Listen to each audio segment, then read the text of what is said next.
যেহেতু আমি বিদেশি দূতাবাসে কাজ করি না, আমি বলতে পারছি না যে আসলে প্রেক্ষিতটা কি, কিন্তু এটার সাথে নির্বাচনের কোনো সম্পর্ক আছে বলে আমার মনে হচ্ছে না। সরকারি পর্যায়ে সকল মহলের সিদ্ধান্ত হলে ওটা তখন লিখিত থাকতো।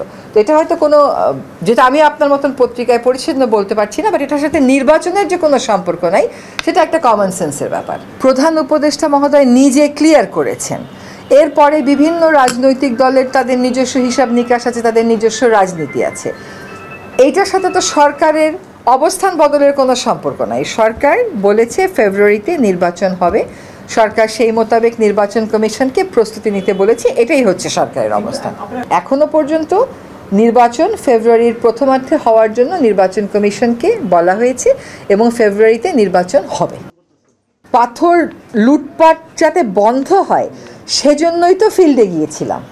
ফিল্ডে যাওয়ার একমাত্র কারণ ছিল যে যারা লুটপাট করে তাদেরকে একটা বার্তা দেওয়া যে আমরা এটা করেছি। আপনি আমাকে বলেন তো, আপনি গত 10-20 বছরে পাথর লুটের বিরুদ্ধে কোন মন্ত্রীকে স্পটে যেতে দেখেছেন?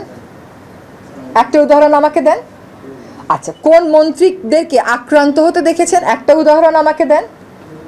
তার মানে এইখানে যে ঐক্যটা গড়ে উঠেছে, এই ঐক্যটার বিপরীতে প্রশাসন হয় যোগসাজশ করেছে, নতুবা নীরব থেকেছে, বা দুটোই করেছে।